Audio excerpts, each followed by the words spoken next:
This is not a tragedy. It is truth. An ancient truth, older than the stars. We are all the heroes of our own story, and yet in another's tale, we may cast the darkest shadow. I know this more than most. To many, I am a tyrant, a butcher, a mad god. They see only death. They do not see the necessity beneath it. They feel only loss. They do not feel the weight of what was spared. But why speak of this? Why reflect? Because reflection is the duty of the powerful.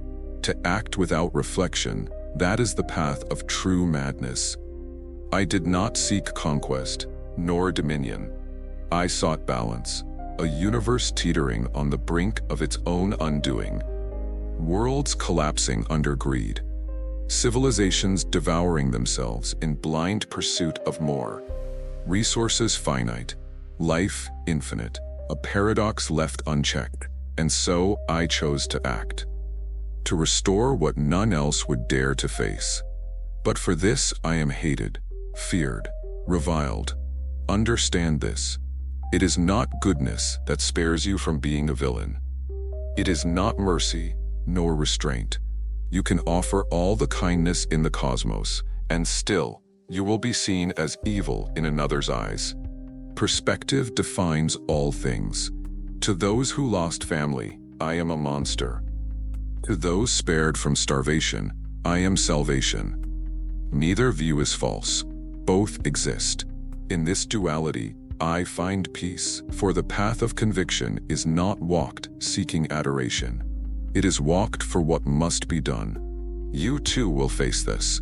If you choose to stand for what you believe is right, prepare to be hated, prepare to be feared.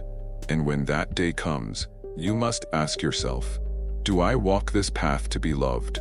Or do I walk it because it must be walked, regardless of how I am seen? In this lies true strength. Not in power, not in armies, not in gauntlets of stone, but in resolve. I do not seek forgiveness, nor do I expect it.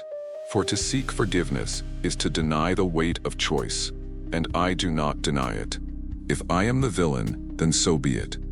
For I would rather be the villain who acted than the hero who watched the universe fall to ruin. Now I speak to you, not as a god, not as a king, not even as a conqueror, but as one who understands the weight of being seen as evil.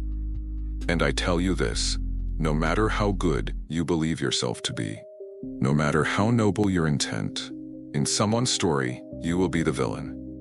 And when that moment comes, do not let it break you. Do not let it define you. Accept it. Embrace it. Learn from it. For this is the nature of existence. Light does not exist without shadow. Creation does not exist without destruction. Growth requires loss. Balance requires sacrifice.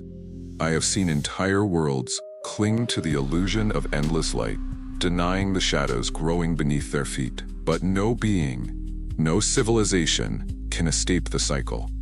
To act is to disrupt. To choose is to exclude other choices. And to live is to inevitably cause pain. This is why many choose to do nothing. But understand this, inaction is not innocence. Those who choose inaction still shape the world, through their silence, through their refusal, through their fear, and often their inaction leads to greater suffering than any choice boldly made. So I ask you this, when your time comes, will you stand idle, fearing the judgment of others? Or will you act, with the full knowledge that in doing so, you will become the villain in someone's eyes, and yet you will have acted for what you believe is right? That is the true burden of choice. And in this burden, there is wisdom. No one is the hero in every story. No one escapes the shadows cast by their own light. And so, walk your path, not in pursuit of perfection, not in pursuit of praise, but in pursuit of what must be done. Accept that some will hate you. Accept that some will curse you. But if you have chosen with reflection, with care, with purpose, then let their hatred be their own. It does not belong to you. Walk on, steady, resolute, wise, And remember, even I am the villain in someone's story, and that is as it should be.